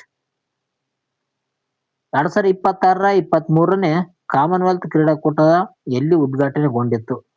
ಕಾಮನ್ವೆಲ್ತ್ ಕ್ರೀಡಾಕೂಟ ಇದು ಕೂಡ ಇಂಪಾರ್ಟೆಂಟ್ ಆದಂತ ಒಂದು ಮಾಹಿತಿ ನೋಡ್ರಿ. ಗ್ಲಾಸ್ಗೋದಲ್ಲಿ ನೋಡ್ರಿ, ಸ್ಕಾಟ್ಲೆಂಡ್ ನ ಒಂದು ಗ್ಲಾಸ್ಗೋದಲ್ಲಿ ಏನಪ್ಪಾ ಅಂತಂದ್ರೆ 2026 ಒಂದು 23ನೇ ಕಾಮನ್ವೆಲ್ತ್ ಕ್ರೀಡಾಕೂಟ ನಡೆದದ. ಎಷ್ಟನೇ ಕ್ರೀಡಾಕೂಟ ಅಂತ ಕೂಡ ಗೊತ್ತಿರಬೇಕಾದ. 23ನೇ ಕ್ರೀಡಾಕೂಟ ಸ್ಕಾಟ್ಲೆಂಡ್ ನ ಒಂದು ಗ್ಲಾಸ್ಗೋದಲ್ಲಿ ನಡೆಸಲಾಯಿತು. ಓಕೆ, 23ನೇ ಒಂದು ಕಾಮನ್ವೆಲ್ತ್ ಕ್ರೀಡಾಕೂಟವನ್ನು 2026ರಲ್ಲಿ ಸ್ಕಾಟ್ಲೆಂಡ್ ನ ಒಂದು ಗ್ಲಾಸ್ಗೋ ನಗರದಲ್ಲಿ ಅಧಿಕೃತವಾಗಿ ಉದ್ಘಾಟನೆಗೊಂಡಿದೆ ನೋಡಿ. ಗ್ಲಾಸ್ಗೋ ಇದಕ್ಕೆ ಸರಿಯಾದ ಉತ್ತರ ಇದು ನೋಡ್ರಿ. ಪರೀಕ್ಷಾ ದೋಷ ಕೋನದಿಂದ ನೋಡೋದಾದ್ರೆ ಆಸ್ಟ್ರೇಲಿಯಾದ ವಿಕ್ಟೋರಿಯಾ ರಾಜ್ಯವು ಏನಪ್ಪಾ ಅಂತಂದ್ರೆ ವೆಚ್ಚದ ಕಾರಣ ಆತಿಥ್ಯದಿಂದ ಹಿಂದೆ ಸರಿದ ನಂತರ ಗ್ಲಾಸ್ಗೋಗೆ ಕ್ರೀಡಾಕೂಟ ಆತಿಥ್ಯ ವಹಿಸುವ ಜವಾಬ್ದಾರಿ ನೀಡಲಾಯಿತು. ಏನಪ್ಪಾ ಅಂತಂದ್ರೆ ಮೊದಲು ಆಸ್ಟ್ರೇಲಿಯಾ ದೇಶ ಏನಪ್ಪಾ ಅಂತಂದ್ರೆ ಇದನ್ನು ನಡೆಸಬೇಕಂತ ಮಾಡಿದರು. ಅದಕ್ಕಾಗಿ ಎಲ್ಲ ಒಂದು ಶ್ರಮವನ್ನು ಹಾಕಿದ್ರು. ಆದ್ರೆ ಅಲ್ಲಿ ಆಸ್ಟ್ರೇಲಿಯಾ ದೇಶದ ಒಂದು ವಿಕ್ಟೋರಿಯಾ ರಾಜ್ಯ ಏನ್ ಮಾಡಿತಪ್ಪ ಅಂತಂದ್ರೆ ಆರ್ಥಿಕ ಹಣ ಜಾಸ್ತಿ ಖರ್ಚಾಗ್ತಂತ ಈ ಒಂದು ಆತಿಥ್ಯದಿಂದ ಹಿಂದೆ ಸೇರುತ್ತಿತ್ತು. ಅದಕ್ಕಾಗಿ ಆ ಒಂದು ಸ್ಕಾಟ್ಲೆಂಡ್ ನ ಒಂದು ಗ್ಲಾಸ್ಗೋದಲ್ಲಿ ಈ ಒಂದು ಕ್ರೀಡಾಕೂಟವನ್ನು ಆಯೋಜನೆ ಮಾಡ್ತಾರೆ ಮುಂದೆ. ಇದು ಈಗ ನಡೆದದ್ ನೋಡ್ರಿ. ನೆಕ್ಸ್ಟ್, ಇತ್ತೀಚೆಗೆ ಘೋಷಿಸಲಾದಂತಹ ಕಾರ್ಪೊರೇಟ್ ಮಿತ್ರ ಯೋಜನೆಯು ಮುಖ್ಯವಾಗಿ ಯಾವ ವಲಯಕ್ಕೆ ಸಂಬಂಧಿಸಿದೆ? ಕಾರ್ಪೊರೇಟ್ ಮಿತ್ರ ಸ್ಕೀಮ್ ಅಂತ ನಾವು ಹೇಳ್ತೀವಿ. ಸ್ಕೀಮ್ ಮೇಲೆ ಕೊಟ್ಟಿದ್ದಾರೆ ನೋಡ್ರಿ. ಕಾರ್ಪೊರೇಟ್ ಮಿತ್ರ ಯೋಜನೆ ಯಾವ ವಲಯಕ್ಕೆ ಸಂಬಂಧಿಸಿದೆ ಅಂತೆ? ಕೃಷಿ ವಲಯ, ಎಂಎಸ್ಎಂಇ ವಲಯ, ಬಾಹ್ಯಾಕಾಶ ವಲಯ, ರಕ್ಷಣಾ ವಲಯ? ಈ ಒಂದು ಪ್ರಶ್ನೆಗೆ ಸರಿಯಾದ ಉತ್ತರ ನೋಡೋದಾದ್ರೆ ಕೃಷಿ ವಲಯ ನೋಡ್ರಿ. ಓಕೆ, ಸಾರಿ, ಕೃಷಿ ವಲಯ ಅಂತ ಅಂದೆ. ಕೃಷಿ ವಲಯ ಅಲ್ಲ, ಇದು ಎಂಎಸ್ಎಂಇ ವಲಯ ನೋಡ್ರಿ. ಓಕೆ, ಸ್ವಲ್ಪ ಮಿಸ್ಟೇಕ್ ಆಯ್ತು. ಯಾಕಂದ್ರೆ ಆಪ್ಷನ್ಸ್ ಹೇಳಿದ್ನಲ್ಲ, ಈ ಕೃಷಿ ವಲಯ ಅಂತ ಬಂತು. ಇದು ಕೂಡ ಕೃಷಿ ವಲಯ ತರನೇ ಇದ್ದಾಗ ನೋಡ್ರಿ, ಎಂಎಸ್ಎಂಇ ವಲಯ ಅಂತ ಹೇಳ್ತೀವಿ ನಾವು. ಓಕೆ, ಕಾರ್ಪೊರೇಟರ್ ಮಿತ್ರ ಸ್ಕೀಮ್ ಎಂಎಸ್ಎಂಇ ಆ ವಲಯಕ್ಕೆ ಸಂಬಂಧಿಸಿದೆ. ಓಕೆ, ಅತಿ ಸಣ್ಣ ಮತ್ತು ಮಧ್ಯಮ ಉದ್ಯಮಗಳನ್ನು ಇದು ಒಳಗೊಂಡಿರುತ್ತದೆ ಅಂತ ಹೇಳ್ಬೋದು. ಸುಲಭ ಮತ್ತು ಕೈಗೆಟುಕುವ ಒಂದು ವ್ಯಾಪಾರ ಅನುಸರಣೆ, ಲೆಕ್ಕಪತ್ರ ನಿರ್ವಹಣೆ ಮತ್ತು ಸಲಹಾ ಸೇವೆಗಳನ್ನು ಒದಗಿಸಲು ಈ ಒಂದು ಯೋಜನೆ ತರಲಾಗಿದೆ. ಅನ್ನೋ ಕಾರ್ಪೊರೇಟ್ ಮಿತ್ರ ಸ್ಕೀಮ್ ಎಂಎಸ್ಎಂಇಗಳಿಗೆ ಸಂಬಂಧಿಸಿದೆ. ಅಂದ್ರೆ ಮೀಡಿಯಂ, ಸ್ಮಾಲ್ ಅಂತ ಹೇಳ್ತೀವಿ, ಮಧ್ಯಮ. ಈ ಒಂದು ಸಣ್ಣ ಒಂದು ಏನ್ ಇರ್ತಾರೋ ಅಂತ ವ್ಯಕ್ತಿಗಳು ಏನಪ್ಪಾ ಅಂತಂದ್ರೆ ಕೈಗೆಟುಕುವ ದರದಲ್ಲಿ ವ್ಯಾಪಾರ ಅನುಸರಣೆ ಆಗಿರ್ಬೋದು, ಲೆಕ್ಕಪತ್ರ ಆಗಿರ್ಬೋದು, ಇಂಥವನ್ನ ಹಲವಾರು ಸಲಹೆಗಳನ್ನು ಸೇವೆಗಳನ್ನು ಒದಗಿಸಲು ಇದನ್ನು ತರಲಾಗಿದೆ ನೋಡ್ರಿ. ಓಕೆ, ಎಂಎಸ್ಎಂಇ ವಲಯವು ಭಾರತದ ಆರ್ಥಿಕ ಬೆನ್ನೆಲುಬಾಗಿದೆ ಅಂತ ಹೇಳ್ಬೋದು. ಇದು ಉದ್ಯೋಗ ಸೃಷ್ಟಿ ಮತ್ತು ಭಾರತದ ಒಟ್ಟು ರಫ್ತಿನಲ್ಲಿ ಪ್ರಮುಖ ಪಾತ್ರ ವಹಿಸುತ್ತದೆ. Okay, next. ಓಕೆ, ನೆಕ್ಸ್ಟ್ ಬಂದು ನೋಡಿ ಸ್ನೇಹಿತರೆ, ಇತ್ತೀಚೆಗೆ ಮಹಿಳೆಯರಿಗಾಗಿ ರಾಷ್ಟ್ರೀಯ ಕೌಶಲ್ಯ ತರಬೇತಿ ಸಂಸ್ಥೆಯು ಶಾಶ್ವತ ಕ್ಯಾಂಪಸ್ ಅನ್ನು ಎಲ್ಲಿ ಶಂಕುಸ್ಥಾಪನೆ ಮಾಡಲಾಯಿತು ಅಂತ ಕೊಟ್ಟಿದ್ದಾರೆ. ಮಹಿಳೆಯರಿಗಾಗಿ ಏನಪ್ಪಾ ಅಂತಂದ್ರೆ ಇತ್ತೀಚೆಗೆ ರಾಷ್ಟ್ರೀಯ ಕೌಶಲ್ಯ ತರಬೇತಿ ಸಂಸ್ಥೆಯನ್ನು ಸ್ಥಾಪನೆ ಮಾಡ್ತಾ ಇದೆ. ಇದನ್ನು ಎಲ್ಲಿ ಶಂಕುಸ್ಥಾಪನೆ ಮಾಡಿತ್ತು? ಭೂಪಾಲ್, ಪಾಟ್ನಾ, ಜೈಪುರ್, ಓಕೆ, ಲಕ್ನೋ ಅಂತ ಕೊಟ್ಟಿದ್ದಾರೆ. ಇದಕ್ಕೆ ಸರಿಯಾದ ಉತ್ತರ ಪಾಟ್ನಾ ನೋಡ್ರಿ. ಆಪ್ಷನ್ ಸಿ ಇದಕ್ಕೆ ಸರಿಯಾದ ಉತ್ತರ. ಬಿಹಾರದ ಪಾಟ್ನಾದಲ್ಲಿ ಮಹಿಳೆಯರ ಒಂದು ಕೌಶಲ್ಯ ಅಭಿವೃದ್ಧಿ ಮತ್ತು ಜಾಗತಿಕ ಉದ್ಯೋಗ ಅವಕಾಶಗಳನ್ನು ಹೆಚ್ಚಿಸಲು ಓಕೆ ನಿಫ್ಟಿ ಡಬ್ಲ್ಯೂ ಮತ್ತು ಸ್ಕಿಲ್ ಇಂಡಿಯಾ ಇಂಟರ್ನ್ಯಾಷನಲ್ ಸೆಂಟರ್ ಅನ್ನು ಸ್ಥಾಪನೆ ಮಾಡಲಾಗಿದೆ. ಓಕೆ ಓಕೆ ಇದಕ್ಕೆ ಪಾಟ್ನಾದಲ್ಲಿ ಮಾಡ್ತಾ ಇದ್ದಾರೆ ನೋಡ್ರಿ. ಓಕೆ, ಪಾಟ್ನಾ ಸರಿಯಾದ ಉತ್ತರ ಆಗಿತ್ತ. ಕೌಶಲ್ಯಾಭಿವೃದ್ಧಿ ಉದ್ಯಮಶೀಲತೆ ಸಚಿವಾಲಯ ಅಡಿಯಲ್ಲಿ ಈ ಒಂದು ಯೋಜನೆ ಕಾರ್ಯನಿರ್ವಹಿಸ್ತದೆ ನೋಡ್ರಿ. Okay, MSD. ನೆಕ್ಸ್ಟ್, ಇತ್ತೀಚೆಗೆ 150 TPD green urea pilot plant ಅನ್ನು ಎಲ್ಲಿ ಸ್ಥಾಪಿಸಲು ನಿರ್ದೇಶನ ಮಾಡಲಾಗಿದೆ ಅಂತ ಕೊಟ್ಟಿದ್ದಾರೆ. ಗ್ರೀನ್ ಯೂರಿಯಾ ಪೈಲಟ್ ಪ್ಲಾಂಟ್ ಅನ್ನು ಎಲ್ಲಿ ಸ್ಥಾಪನೆ ಉದ್ಘಾಟನೆ ಮಾಡಲಾಗಿದೆ ಅಂತ ಕೊಟ್ಟಿದ್ದಾರೆ. ಇದಕ್ಕೆ ಸರಿಯಾದ ಉತ್ತರ ಪುಡಿ ಮಡಕ ನೋಡ್ರಿ, ಪುಡಿ ಮಡಕ. ಈ ಒಂದು ಸ್ಥಳದಲ್ಲಿ ಏನ್ ಮಾಡ್ತಾ ಇದಾರಪ್ಪ ಅಂತಂದ್ರೆ 150 TPD ನೋಡ್ರಿ, ಗ್ರೀನ್ ಯೂರಿಯಾ ಸ್ಥಾಪನೆ ಮಾಡಲು ಉದ್ಘಾಟನೆ ಮಾಡ್ತಾ ಇದ್ದಾರೆ. ಇದು ಎಲ್ಲಿ ಕಂಡು ಬರ್ತದೆ ಅಂದ್ರೆ ಆಂಧ್ರ ಪ್ರದೇಶದಲ್ಲಿ ಕಂಡು ಬರ್ತದೆ ನೋಡ್ರಿ ಪ್ರಮುಖವಾಗಿ. ಓಕೆ, NTPC ಏನಂದ್ರೆ ಸಂಸ್ಥೆ ಕಾರ್ಬನ್ ಕ್ಯಾಪ್ಚರ್ ಮತ್ತು ನೀರು ವಿದ್ಯುತ್ ವಿಭಜನೆಯನ್ನು ಸಂಯೋಜಿಸಿ ಆಂಧ್ರ ಪ್ರದೇಶದ ಪುಡಿ ಮಡಕದಲ್ಲಿ ಈ ಒಂದು ಹಸಿರು ಯೂರಿಯಾವನ್ನು ಸ್ಥಾವರವನ್ನು ನಿರ್ಮಿಸುತ್ತಿದೆ. ಇಲ್ಲಿ ಆಂಧ್ರ ಪ್ರದೇಶದಂತ ಒಂದು ಪುಡಿ ಮಡಕದಲ್ಲಿ ಹಸಿರು ಯೂರಿಯಾವನ್ನು ಸ್ಥಾಪನೆ ಮಾಡ್ತಾ ಇದ್ದಾರೆ ನೋಡ್ರಿ NTPC. ಓಕೆ, ಕೃಷಿ ರಸಗೊಬ್ಬರ ಉತ್ಪಾದನೆಯಲ್ಲಿ ಇಂಗಾಲದ ಹೊರಸೂಸುವಿಕೆಯನ್ನು ಕಡಿಮೆ ಮಾಡುವಂತ ನಿಟ್ಟಿನಲ್ಲಿ ಈ ಒಂದು ಹಸಿರು ಯೂರಿಯಾನ ಸ್ಥಾವರವನ್ನು ನಿರ್ಮಾಣ ಮಾಡ್ತಾ ಇದ್ದಾರೆ. Next, let's fix hour food ಎಂಬ ಒಂದು ನೀತಿ ದಾಖಲೆಯನ್ನು ಯಾವ ಸಂಸ್ಥೆ ಬಿಡುಗಡೆ ಮಾಡಿದೆ? Let's fix hour food. Okay, ಇದಕ್ಕೆ ಸರಿಯಾದ ಉತ್ತರ ಆಪ್ಷನ್ಸ್ ಬಿ ನೋಡಿ, ICMR NIR. Okay, ICMR NIN ಅಂತ ಹೇಳ್ತಾರೆ ನೋಡ್ರಿ, ನ್ಯಾಷನಲ್ ಇನ್ಸ್ಟಿಟ್ಯೂಟ್ ಆಫ್ ನ್ಯೂಟ್ರಿಷನ್ ಅಂತ ಕರೀತಾರೆ. NIN ಅಂದ್ರೆ ಏನಪ್ಪಾ ಅಂತಂದ್ರೆ ನ್ಯಾಷನಲ್ ಇನ್ಸ್ಟಿಟ್ಯೂಟ್ ಆಫ್ ನ್ಯೂಟ್ರಿಷನ್. ಇದು ಏನಪ್ಪಾ ಅಂತಂದ್ರೆ ಆರೋಗ್ಯ ಮತ್ತು ಆಹಾರ ಪದ್ಧತಿಗಳನ್ನು ಉತ್ತೇಜಿಸಲು ಮತ್ತು ಜಂಕ್ ಫುಡ್ ಬಳಕೆಯನ್ನು ತಡೆಯಲು ಈ ಒಂದು ನೀತಿ ದಾಖಲೆಯನ್ನು ಬಿಡುಗಡೆ ಮಾಡಿದೆ. ಓಕೆ, NIN ಅಂದ್ರೆ ಏನಪ್ಪಾ ಅಂತಂದ್ರೆ ನ್ಯಾಷನಲ್ ಇನ್ಸ್ಟಿಟ್ಯೂಟ್ ಆಫ್ ನ್ಯೂಟ್ರಿಷನ್ ಅಂತ ಕರಿತಾರೆ ನೋಡ್ರಿ.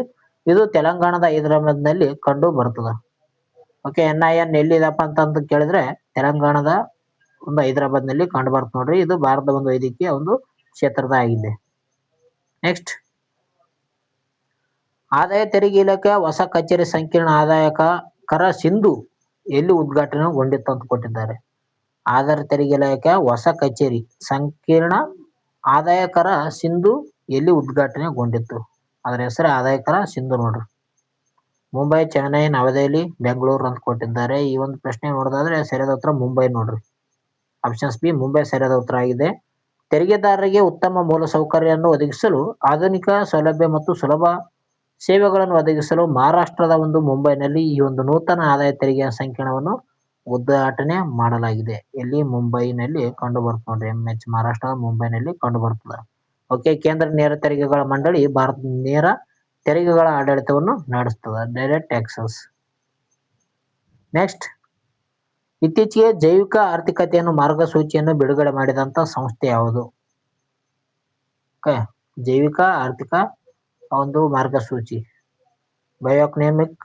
ಬಯೋಎಕನಾಮಿ ರ್ಯಾಂಡಮ್ ಮ್ಯಾಪ್ ಅಂತ ಹೇಳ್ತೇವೆ ನಾವು, ರೋಡ್ ಮ್ಯಾಪ್.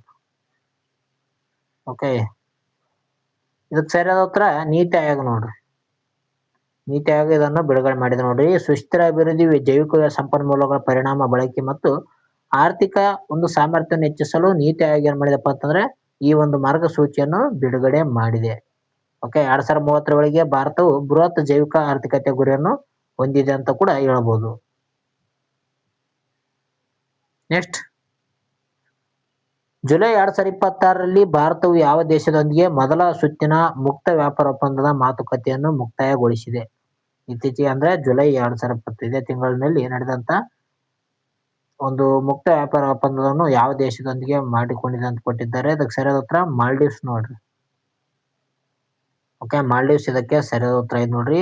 ಭಾರತ ಮತ್ತು ಮಾಲ್ಡೀವ್ಸ್ ನಡುವಿನ ದ್ವಿಪಕ್ಷೀಯ ವ್ಯಾಪಾರವನ್ನು ಹೆಚ್ಚಿಸಲು ಮತ್ತು ಆರ್ಥಿಕ ಸಂಬಂಧಗಳನ್ನು ಬಲಪಡಿಸಲು ಮೊದಲ ಸುತ್ತಿನ ಮಾತುಕತೆಯನ್ನು ಯಶಸ್ವಿಯಾಗಿ ಮುಕ್ತಾಯಗೊಂಡಿದೆ ನೋಡಿ. ಓಕೆ, ಮಾಲ್ಡೀವ್ಸ್ ದೇಶದ ಜೊತೆಗೆ. ಓಕೆ, FTA ಅಂತ ನಾವು ಹೇಳ್ತೀವಿ. ಪರಿಶೀಲಿಸಿದ ದೃಷ್ಟಿಯಲ್ಲಿ ನೋಡೋದಾದ್ರೆ ಭಾರತೀಯ ನೆರೆಹೊರೆಯ ಮೊದಲು ನೀತಿಯನ್ನು ಅಡಿಯಲ್ಲಿ ಮಾಲ್ಡೀವ್ಸ್ ದೇಶಕ್ಕೆ ಮಾಡಲಾಗಿದೆ. ನೆಕ್ಸ್ಟ್ ಕೂಡ ಇಂಪಾರ್ಟೆಂಟ್ ಆದಂತ ಪ್ರಶ್ನೆ ಇರುತ್ತೆ ನೋಡಿ ಸ್ನೇಹಿತರೆ. ಕೇಂದ್ರ ನೇರ ತೆರಿಗೆಗಳ ಮಂಡಳಿಯ ಅಧ್ಯಕ್ಷರಾಗಿ ಯಾರನ್ನು ಮರು ನೇಮಕ ಮಾಡಲಾಗಿದೆ ಅಂತ ಕೊಟ್ಟಿದ್ದಾರೆ. ಯಾರು ಮರು ನೇಮಕಗೊಂಡಿದ್ದಾರೆ ಕೇಂದ್ರ ನೇರ ತೆರಿಗೆ ಮಂಡಳಿಯ ಒಂದು ಅಧ್ಯಕ್ಷರು? ಇದಕ್ಕೆ ಸರಿಯಾದ ಉತ್ತರ ರವಿ ಅಗರ್ವಾಲ್ ನೋಡ್ರಿ. ರವಿ ಅಗರ್ವಾಲ್ ಅವರನ್ನು ಕೇಂದ್ರೀಯ ನೇರ ತೆರಿಗೆ ಮಂಡಳಿಯ ಅಧ್ಯಕ್ಷರಾಗಿ ಮರು ನೇಮಕರಣ ಮಾಡಲಾಗಿದೆ. ಓಕೆ, ಹಿರಿಯ IRS ಅಧಿಕಾರಿ ಆಗಿರುವಂತಹ ರವಿ ಅಗರ್ವಾಲ್ ರವರನ್ನು ಈ ಒಂದು ಕೇಂದ್ರೀಯ ನೇರ ತೆರಿಗೆ ಒಂದು ಮಂಡಳಿಯ ಅಧ್ಯಕ್ಷರನ್ನಾಗಿ ಮುಂದುವರಿಸಲು ಕೇಂದ್ರ ಸರ್ಕಾರ ನಿರ್ಧಾರ ಮಾಡಿಕೊಂಡಿದೆ. ಓಕೆ, ಇಲ್ಲಿ CBDT ಅಂದ್ರೆ ಏನಪ್ಪಾ ಅಂತಂದ್ರೆ central board and direct tax ಅಂತ ಕರಿತಾರೆ ನೋಡ್ರಿ. CBDT central board of direct tax ಹಣಕಾಸು ಸಚಿವಾಲಯದ ಕಂದಾಯ ಇಲಾಖೆಯ ಅಡಿಯಲ್ಲಿ ಕಾರ್ಯನಿರ್ವಹಿಸುವಂತ ಶಾಸನಬದ್ಧಂತ ಸಂಸ್ಥೆ ಆಗಿದೆ ನೋಡಿ. ಇದೊಂದು ಶಾಸನಬದ್ಧವಾದಂತ ಸಂಸ್ಥೆ. ನೆಕ್ಸ್ಟ್, ಕುಶೆ ಎಂಬುದು ಇತ್ತೀಚೆಗೆ ಅಭಿವೃದ್ಧಿಪಡಿಸಲಾದ ಕ್ಷಿಪಣಿಯಾಗಿದ್ದು ಇದನ್ನು ನಿರ್ಮಿಸಿದಂತ ಸಂಸ್ಥೆ ಯಾವ್ದಂತ ಕೊಟ್ಟಿದ್ದಾರೆ. ಕುಶೆ ಎಂಬುದು ಏನಪ್ಪಾ ಅಂತಂದ್ರೆ ಒಂದು ಕ್ಷಿಪಣಿ ಆಗಿದೆ. ಇದು ಕೂಡ ನ್ಯೂಸ್ ಅಲ್ಲಿ ಬಂದಿತ್ತು ನೋಡ್ರಿ. ಕುಶೆ ಎಂಬುದೊಂದು ಕ್ಷಿಪಣಿ, ಭೂಮಿಯಿಂದ ಆಕಾಶಕ್ಕೆ ಇದೆ. Okay, surface to air. ಇದು DRDO ಅಭಿವೃದ್ಧಿ ಪಡಿಸ್ಯದ. ಆಪ್ಷನ್ಸ್ ಬಿ ಇದಕ್ಕೆ ಸರಿಯಾದ ಉತ್ತರ. ಭಾರತದ ವಾಯು ರಕ್ಷಣಾ ವ್ಯವಸ್ಥೆಯನ್ನು ಬಲಪಡಿಸಲು DRDO ಏನ್ ಮಾಡಿದಪ್ಪ ಅಂತಂದ್ರೆ ದೇಶೀಯವಾಗಿ ಅಭಿವೃದ್ಧಿ ಪಡಿಸಿದೆ. ಅದನ್ನು ದೀರ್ಘ ವ್ಯಾಪ್ತಿಯ ಒಂದು ಸರ್ಫೇಸ್ ಟು ಏರ್ ಕ್ಷಿಪಣಿ ಎಂದು ಕುಶವನ್ನು ಕರೆಯುತ್ತಾರೆ. ಕುಶೆ ಯಾವುದಕ್ಕೆ? Surface to air. ಓಕೆ, ಅಂದ್ರೆ ಭೂಮಿಯಿಂದ ಆಕಾಶಕ್ಕೆ ಸಿಮ್ಮುವಂತ ಒಂದು ಕ್ಷಿಪಣಿ ಯಾವ್ದಂದ್ರೆ ಅದು ಕುಶೆ ಆಗಿದೆ ನೋಡಿ. ಪ್ರಾಜೆಕ್ಟ್ ಕುಶ ಒಂದು ಭಾರತದ ಐರನ್ ಡೋಮ್ ವ್ಯವಸ್ಥೆ ಎಂದೇ ಖ್ಯಾತಿಯನ್ನು ಪಡೆದುಕೊಂಡಿದೆ ನೋಡಿ. ಇದು ಶಸ್ತ್ರಗಳನ್ನು, ವಿಮಾನ ಮತ್ತು ಡ್ರೋನ್ಗಳನ್ನು ಹೊಡೆದುರುಳಿಸುವಂತ ಸಾಮರ್ಥ್ಯವನ್ನು ಹೊಂದಿರುವಂತ ಒಂದು ರಕ್ಷಣಾ ವ್ಯವಸ್ಥೆ ಆಗಿದೆ. ಓಕೆ, ಕುಶ ಇದನ್ನು DRDO ಅಭಿವೃದ್ಧಿ ಪಡಿಸಿದೆ ನೋಡಿ. ಇದೊಂದು ಕ್ಷಿಪಣಿ ಆಗಿದೆ. ಕ್ಷಿಪಣಿ. ನೆಕ್ಸ್ಟ್, ಸಂಪುಟವು ಇತ್ತೀಚೆಗೆ ಅನುಮೋದಿಸಿದಂತ ಪೇಪರ್ ಲೀಕ್ ವಿರೋಧಿ ಕಾನೂನಿನ ಗರಿಷ್ಠ ದಂಡ ಎಷ್ಟು ನಿಗದಿಪಡಿಸಲಾಗಿದೆ ಅಂತ ಕೊಟ್ಟಿದ್ದಾರೆ. ಈಗ ತಾನೇ ನಾವು ಇದರ ಬಗ್ಗೆ ನೋಡಿದ್ವಿ. ನಂದನ್ ನೀಲ್ಕೇಣಿ ಅವರನ್ನು ಇದರ ಅಧ್ಯಕ್ಷರಾಗಿ ಮಾಡಿದ್ದಾರೆ. 10 ವರ್ಷ ಜೈಲು, 10 ಲಕ್ಷ ರೂಪಾಯಿ ಏನಪ್ಪಾ ಅಂತಂದ್ರೆ 10 ಕೋಟಿ ರೂಪಾಯಿ ಏನಪ್ಪಾ ಅಂತಂದ್ರೆ ದಂಡ ವಿಧಿಸಲಾಗಿದೆ. 10 ವರ್ಷ ಜೈಲ್ ಆದ್ರೆ 10 ಕೋಟಿ ರೂಪಾಯಿ ದಂಡ. ಓಕೆ, ಆಪ್ಷನ್ ಸಿ ಇದಕ್ಕೆ ಸರಿಯಾದ ಉತ್ತರ ನೋಡ್ರಿ. ಓಕೆ, ಪಬ್ಲಿಕ್ ಎಕ್ಸಾಮಿನೇಷನ್ ಆಕ್ಟ್ 2024 ತಿದ್ದುಪಡಿಯಂತೆ ಸಂಘಟಿತ ಪೇಪರ್ ಲೀಕ್ ಅಪರಾಧಿಗಳಿಗೆ 10 ವರ್ಷ ಜೈಲು ಮತ್ತು 10 ಕೋಟಿ ರೂಪಾಯಿಗಳವರೆಗೆ ದಂಡವನ್ನು ವಿಧಿಸಲಾಗುತ್ತದೆ. ಓಕೆ, ಪರೀಕ್ಷೆ ದೃಷ್ಟಿಯಿಂದ ದೇಶದಾದ್ಯಂತ ಸರ್ಕಾರಿ ಉದ್ಯೋಗ ಮತ್ತು ಪ್ರವೇಶ ಪತ್ರಗಳಲ್ಲಿ ಪಾರದರ್ಶಕತೆ ತರುವುದು ಮತ್ತು ಅಭ್ಯರ್ಥಿಗಳನ್ನು ಸುರಕ್ಷಿತವಾಗಿ ಪರೀಕ್ಷೆ ನಡೆಸುವುದು ಇದರ ಒಂದು ಮುಖ್ಯ ಉದ್ದೇಶವಾಗಿದೆ. ನೆಕ್ಸ್ಟ್, ಭಾರತದ ಸಿಂಪೆರರ್ ಫಸ್ಟ್ ಉಪಕ್ರಮವನ್ನು ಪ್ರಾರಂಭಿಸಿದಂತ ಸಚಿವಾಲಯ ಯಾವುದು? ಸಿಂಪೆರರ್ ಫಸ್ಟ್ ಉಪಕ್ರಮವನ್ನು ಪ್ರಾರಂಭಿಸಿದಂತ ಸಚಿವಾಲಯ. ಸರಿಯಾದ ಉತ್ತರ ಬಂದರು, ಹಡಗು ಮತ್ತು ಜಲ ಸಾರಿಗೆ ಸಚಿವಾಲಯ. ಇದಕ್ಕೆ ಸರಿಯಾದ ಉತ್ತರ ನೋಡೋ ಸ್ನೇಹಿತರೆ. ಸಿಂಪೆರರ್ ಫಸ್ಟ್ ಎಂಬುದು ಏನಪ್ಪಾ ಅಂತಂದ್ರೆ ಈ ಒಂದು ಬಂದರು ಹಡಗುಗಳು ಜಲ ಸಾರಿಗೆ ಸಚಿವಾಲಯ ಮಾಡಿದಂತ ಒಂದು ಉಪಕ್ರಮ ಆಗಿದೆ.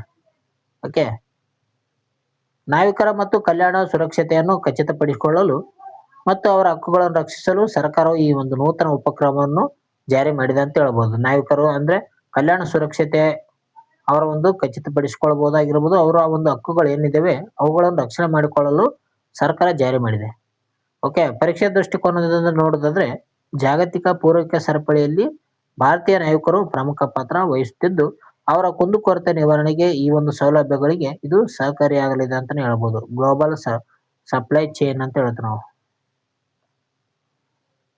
ನೆಕ್ಸ್ಟ್,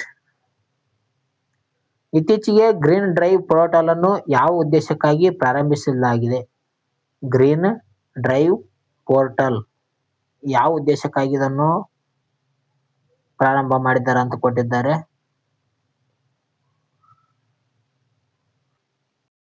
ಈ ಒಂದು ಪ್ರಶ್ನೆ ಸರಿಯಾದ ಉತ್ತರ ನೋಡೋದಾದ್ರೆ ಆಪ್ಷನ್ಸ್ ಬಿ ನೋಡಿ.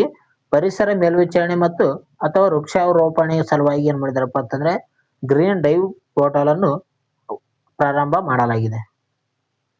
ಪರಿಸರ ಮೇಲ್ವಿಚಾರಣೆ ದೇಶದಾದ್ಯಂತ ನಡೆಯುತ್ತಿರುವಂತ ಮರ ನೆಡುವಂತ ಅಭಿಯಾನಗಳನ್ನು ಡಿಜಿಟಲ್ ರೂಪದಲ್ಲಿ ಪತ್ತೆ ಹಚ್ಚಲು ಮತ್ತು ಹಸಿರು ಹೊದಿಕೆಯನ್ನು ಮೇಲ್ವಿಚಾರಣೆ ಮಾಡಲು ಈ ಒಂದು ವೆಬ್ ಪೋರ್ಟಲ್ ಅನ್ನು ಬಿಡುಗಡೆ ಮಾಡಲಾಗಿದೆ. ಓಕೆ, ವೃಕ್ಷಾರೋಪಣ ಅಂತ ಕರೀತಾರೆ ನೋಡ್ರಿ. ಮರ ನೆಡುವುದನ್ನು ವೃಕ್ಷಾರೋಪಣ ಅಂತ ಕರೀತಾರೆ.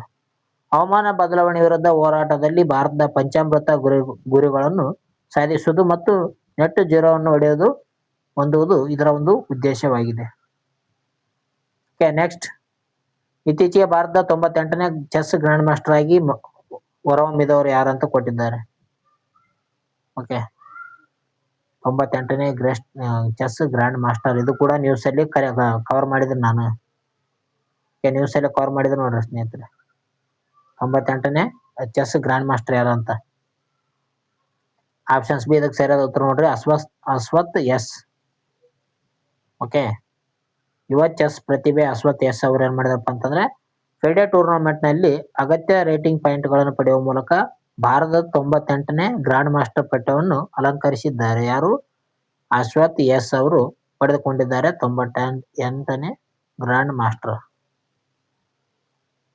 ವಿಶ್ವನಾಥ್ ಆನಂದ್ ಅವ್ರು ಏನಪ್ಪಾ ಅಂತಂದ್ರೆ ಭಾರತ ಮೊದಲ ಚೆಸ್ ಗ್ರಾಂಡ್ ಮಾಸ್ಟರ್ ಆಗಿದ್ದಾರೆ ನೋಡ್ರಿ 1988ರಲ್ಲಿ. ಭಾರತ ಮೊದಲ ಚೆಸ್ ಗ್ರಾಂಡ್ ಮಾಸ್ಟರ್ ಏನಪ್ಪಾ ಅಂತಂದ್ರೆ ವಿಶ್ವನಾಥನ್ ಆನಂದ್ ಅವರು. ಓಕೆ. ಪ್ರಸ್ತುತ ಭಾರತದಲ್ಲಿ ಚೆಸ್ ಕ್ರೀಡೆಯು ಅದ್ಭುತವಾಗಿ ಬೆಳೆಯುತ್ತಿದ್ದು ಯುವಕರ ಪ್ರಾಬಲ್ಯವನ್ನು ಸಾಧಿಸುತ್ತಿದೆ. ಓಕೆ. 98ನೇ ಯಾರಪ್ಪ ಅಂತಂದ್ರೆ 98ನೇ ಗ್ರಾಂಡ್ ಮಾಸ್ಟರ್ ಅಶ್ವಥ್ ಎಸ್. ಗೊತ್ತಿರಲಿ, ನ್ಯೂಸ್ ಅಲ್ಲಿ ಬಂದಿರ್ತಿದ್ದು ಕೂಡ. ನೆಕ್ಸ್ಟ್, ಎಲಿ ಟೂರಿಸಂ ಮತ್ತು ಏರ್ ಟೂರಿಸಂ ಸರ್ವಿಸ್ ಸ್ಕೀಮ್ 2026 ಪ್ರಾರಂಭಿಸಿದಂತ ರಾಜ್ಯ ಯಾವುದು? ಸ್ಕೀಮ್ ಮೇಲೆ ಪ್ರಶ್ನೆ ಬರುವಂತ ಸಾಧ್ಯತೆ ಇರ್ತದೆ. ಇಲ್ಲಿ ಎಲಿ ಟೂರಿಸಂ ಮತ್ತು ಏರ್ ಟೂರಿಸಂ ಸರ್ವಿಸ್ ಸ್ಕೀಮ್ ಅನ್ನು ಪ್ರಾರಂಭಿಸಿದಂತ ರಾಜ್ಯ ಯಾವ್ದಂತ ಕೊಟ್ಟಿದ್ದಾರೆ. ಇಲ್ಲಿ ಬಿಹಾರ್, ಕೇರಳ, ಉತ್ತರ ಪ್ರದೇಶ, ಉತ್ತರಾಖಂಡ ಅಂತ ಕೊಟ್ಟಿದ್ದಾರೆ. ಇದಕ್ಕೆ ಸರಿಯಾದ ಉತ್ತರ ಬಿಹಾರ್ ನೋಡ್ರಿ. ಓಕೆ. ಬಿಹಾರ್ ಇದಕ್ಕೆ ಸರಿಯಾದ ಉತ್ತರ ಇದೆ ನೋಡ್ರಿ. ಬಿಹಾರ್ ರಾಜ್ಯದಲ್ಲಿರುವಂತಹ ಪ್ರವಾಸೋದ್ಯಮವನ್ನು ಉತ್ತೇಜಿಸಲು ಮತ್ತು ಪ್ರಮುಖ ತಾಣಗಳಿಗೆ ಸುಲಭ ವಿಮಾನ ಸಂಪರ್ಕ ಕಲ್ಪಿಸಲು ಬಿಹಾರ್ ಸರ್ಕಾರ ಏನ್ ಮಾಡಿದೆ ಅಂದ್ರೆ ಈ ಒಂದು ವಿಶಿಷ್ಟ ಯೋಜನೆಯನ್ನು ಜಾರಿಗೆ ತಂದಿದೆ. ಈ ಒಂದು ಯೋಜನೆಯ ಹೆಸರು ಏನಂದ್ರೆ ಎಲಿ ಟೂರಿಸಂ ಮತ್ತು ಏರ್ ಟೂರಿಸಂ ಸರ್ವಿಸ್ ಸ್ಕೀಮ್ ಅಂತ ಕರೀತಾರೆ 2026. ಓಕೆ. ಬೋಧ್ಗಯಾ, ರಾಜಗಿರಿ ಮುಂತಾದ ಪ್ರಮುಖ ಐತಿಹಾಸಿಕ ಮತ್ತು ಧಾರ್ಮಿಕ ತಾಣಗಳಿಗೆ ದೇಶ ವಿದೇಶಗಳ ಪ್ರವಾಸಿಗರನ್ನು ಆಕರ್ಷಿಸಲು ಈ ಒಂದು ಹೆಲಿಕಾಪ್ಟರ್ ಮತ್ತು ಏರ್ ಟೂರಿಸಂ ಉಪಯುಕ್ತವಾಗಿದೆ ಅಂತಾನೆ ಹೇಳ್ಬೋದು. ಬೇರೆ ಬೇರೆ ದೇಶದಿಂದ ಬಂದಂತ ವ್ಯಕ್ತಿಗಳು ಬೋಧ್ಗಯಾ, ರಾಜಗಿರಿ ಮುಂತಾದ ಪ್ರಮುಖ ಐತಿಹಾಸಿಕ ಸ್ಮಾರಕವನ್ನು ನೋಡಬಹುದಾಗಿದೆ. ಓಕೆ. ನೆಕ್ಸ್ಟ್, ಇತ್ತೀಚೆಗೆ ಭಾರತೀಯ ಸಂಶೋಧಕರು ಯಾವ ವಸ್ತುವಿನ ಆಧಾರದ ಮೇಲೆ ಬಯೋ ಲೂಬ್ರಿಕೆಂಟ್ ಅಭಿವೃದ್ಧಿ ಪಡಿಸಿದ್ದಾರೆ ಅಂತ ಕೊಟ್ಟಿದ್ದಾರೆ ನೋಡ್ರಿ. ಬಯೋ ಲೂಬ್ರಿಕೆಂಟ್ ಅನ್ನು ಅಭಿವೃದ್ಧಿ ಪಡಿಸಿದ್ದಾರೆ. ಸರಿಯಾದ ಉತ್ತರ ಆಪ್ಷನ್ಸ್ ಬಿ ನೋಡಿ, ಬೋರೋಫಿನ್ ಅಂತ ನಾವು ಕರಿತೀವಲ್ಲ, ಇದರ ಮೂಲಕ ಈ ಒಂದು ಬಯೋ ಲೂಬ್ರಿಕೆಂಟ್ ಅನ್ನು ಅಭಿವೃದ್ಧಿ ಪಡಿಸಿದ್ದಾರೆ. ಓಕೆ. ಭಾರಿ ಯಂತ್ರದ ಒಂದು ಘರ್ಷಣೆ ಮತ್ತು ಸವೆತವನ್ನು ತಡೆಯಲು ಏನ್ ಮಾಡಿದಾರಪ್ಪ ಅಂತಂದ್ರೆ ಅತ್ಯಂತ ಪರಿಣಾಮಕಾರಿಯಾದಂತ ಪರಿಸರ ಸ್ನೇಹಿಯಾಗಿರುವಂತ ಬೋರೋಫಿನ್ ಆಧಾರಿತಂತ ಲೂಬ್ರಿಕೆಂಟ್ ಅನ್ನು ವಿಜ್ಞಾನಿಗಳು ಅಭಿವೃದ್ಧಿ ಪಡಿಸಿದ್ದಾರೆ. ಓಕೆ. ಲೂಬ್ರಿಕೆಂಟ್ ಅನ್ನು ಅಭಿವೃದ್ಧಿ ಪಡಿಸಿದ್ದಾರೆ ನೋಡ್ರಿ ಬೋರೋಫಿನ್ ಮೂಲಕ. ಬೋರೋಫಿನ್ ಎಂಬುದೇನಪ್ಪಾ ಅಂತಂದ್ರೆ ಬೋರಾನ್ ಪರಮಾಣುಗಳ ದ್ವಿಮಾನ ರಚನೆ ಆಗಿದೆ ನೋಡ್ರಿ. ಬೋರಾನ್ನ ಪರಮಾಣುಗಳ ಒಂದು ದ್ವಿಮಾನ ರಚನೆ ಬೋರೋಫಿನ್ ಅಂತ ಕರೀತಾರ. ನೆಕ್ಸ್ಟ್ ಪ್ರಶ್ನೆ, ಕೊನೆ ಪ್ರಶ್ನೆ ಇದೆ ನೋಡ್ರಿ. ಭೂವಿಜ್ಞಾನ ಸಚಿವಾಲಯವು ಇತ್ತೀಚೆಗೆ ಭೂವಿಜ್ಞಾನ ಸಚಿವಾಲಯ ಏನ್ ಮಾಡಿದಪ್ಪ ಅಂತಂದ್ರೆ ಇತ್ತೀಚೆಗೆ ತನ್ನ ಎಷ್ಟನೇ ಸಂಸ್ಥಾಪನಾ ದಿನವನ್ನು ಆಚರಣೆ ಮಾಡಿಕೊಂಡಿದೆ? ಈ ಒಂದು ಕ್ವಶನ್ ಏನಪ್ಪಾ ಅಂತಂದ್ರೆ ನಿಮಗಾಗಿ ನೋಡ್ರಿ.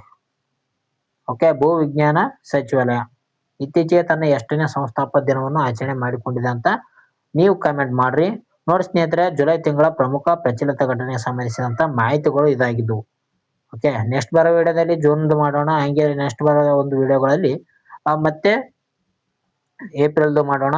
ಈ ರೀತಿಯಾಗಿ ಮಾರ್ಚ್, ಡಿಸೆಂಬರ್ ಒಟ್ಟ ಒಂದು 6 ತಿಂಗಳದ್ದು ಮಂತ್ಲಿ ಒಂದು ಏನು ವಿಡಿಯೋ ಮಾಡೋಣ. ಮಂತ್ಲಿ ಕರೆಂಟ್ ಅಫೇರ್ಸ್ ಒಂದು ವಿಡಿಯೋ ಮಾಡೋಣ. ಓಕೆ. ಈ ವಿಡಿಯೋ ಇಷ್ಟ ಆಯ್ತು ಅಂದ್ರೆ ಲೈಕ್ ಮಾಡಿ, ಶೇರ್ ಮಾಡಿ, ಸಬ್ಸ್ಕ್ರೈಬ್ ಮಾಡಿ. ಅದೇ ರೀತಿಗೆ ನಿಮ್ಮ ಸ್ನೇಹಿತರು ಕೂಡ ಶೇರ್ ಮಾಡಿ ಸ್ನೇಹಿತರು, ಅವರು ಕೂಡ ನೋಡ್ಲಿ. ಎಲ್ಲರಿಗೂ ಕೂಡ ಶೇರ್ ಮಾಡ್ರಿ. ರವಿವಾರ ದಿನ ಪರೀಕ್ಷೆ ಇದೆ. ಎಲ್ಲರೂ ಏನಪ್ಪಾ ಅಂತಂದ್ರೆ ಮುಂಚಿತವಾಗಿ ಪರೀಕ್ಷಾ ಕೇಂದ್ರಕ್ಕೆ ಹೋಗ್ರಿ. ಓಕೆ. ಎಲ್ಲ ಒಂದು ಏನಪ್ಪಾ ಅಂತಂದ್ರೆ ಎಲ್ಲ ಒಂದು ಡ್ರೆಸ್ ಕೋಡ್ ಅನ್ನು ನೋಡ್ಕೊಂಡು ಗೆಸಿಂದ ಸರಿಯಾದ ರೀತಿಯಲ್ಲಿ ಹೋಗಿ. ಮತ್ತೆ ಅಲ್ಲಿ ಹೋದ್ಮೇಲೆ ಅದಿಲ್ಲ ಇದಿಲ್ಲ ಅಂತ ನಿಮ್ಗೆ ಅನಿಸ್ಬಾರ್ದು. ಓಕೆ. ಅದೇ ರೀತಿಯಲ್ಲಿ ಈಗ ಯಾವುದೇ ರೀತಿಯಾದಂತ ಜಾಸ್ತಿ ಅಂದ್ರೆ ಹೊಸ ನೋಟ್ಸ್ ಅನ್ನು ಓದಕ್ ಹೋಗ್ಬೇಡ್ರಿ. ಓದಿದ್ದೇನೆ ನೋಡ್ಕೊಳ್ರಿ ಒಂದ್ಸಲ. ಪ್ರಮುಖವಾಗಿ ಏನಪ್ಪಾ ಅಂತಂದ್ರೆ ಕರೆಂಟ್ ಅಫೇರ್ಸ್ ಗೆ ಸಂಬಂಧಿಸಿದಂತ ಮಾಹಿತಿಗಳನ್ನು ಹೆಚ್ಚಾಗಿ ನೋಡ್ಕೊಳ್ಳಿ. ಇದರ ಮೇಲೆ ಹೆಚ್ಚಾಗಿ ಒಂದು ಕ್ವಶನ್ ಬರುವಂತ ಸಾಧ್ಯತೆ ಇರುತ್ತೆ. ಒಂದು 30ವರೆಗೂ ಕ್ವಶನ್ ಬರಬಹುದು. ಓಕೆ. ಅದಕ್ಕಾಗಿ ಕರೆಂಟ್ ಅಫೇರ್ಸ್ ಮೇಲೆ ಸಂಬಂಧಿಸಿದಂತ ಜೂನ್ ಮಂತ್ದ ಹಾಕಿದ್ದೆ. ಓಕೆ. ಇದನ್ನು ಇಲ್ಲಿವರೆಗೂ ನೋಡಿದಂತ ಎಲ್ಲ ಒಂದು ಸ್ನೇಹಿತರಿಗೂ ಕೂಡ ನನ್ನ ಕಡೆಯಿಂದ ಧನ್ಯವಾದಗಳನ್ನು ತಿಳಿಸ್ತೀನಿ. ನಿಮ್ಮ ಸ್ನೇಹಿತರು ಕೂಡ ಶೇರ್ ಮಾಡ್ರಿ. ಹೊಸಬರಾದರೂ ಸಬ್ಸ್ಕ್ರೈಬ್ ಆಗಿ. ಓಕೆ. ಲೈಕ್ ಮಾಡಿ ಸ್ನೇಹಿತರು. ಇಷ್ಟ ಆಗಿತ್ತಪ್ಪ, ಇಷ್ಟು ವಿಡಿಯೋ ಮಾಡಿದೀವಲ್ಲ, ನಿಮಗೆ ಇಷ್ಟ ಆಗಿತ್ತಪ್ಪ ಅಂತಂದ್ರೆ ಲೈಕ್ ಮಾಡ್ರಿ. ಓಕೆ. ಪ್ರಮುಖವಾಗಿ ಲೈಕ್ ಮಾಡ್ರಿ. ಇದೇ ತರ ವಿಡಿಯೋ ಮಾಡೋಗಳು ನಮ್ಮನ್ನು ಬೆಂಬಲವನ್ನು ನೀಡಿ. ಓಕೆ ಸ್ನೇಹಿತರೆ, ಇವತ್ತಿನ ವಿಡಿಯೋನ ಇಲ್ಲಿಗೆ ಮುಕ್ತಾಯ ಮಾಡ್ತೀನಿ. ನೆಕ್ಸ್ಟ್ ವಿಡಿಯೋದಲ್ಲಿ ಸಿಗೋಣ.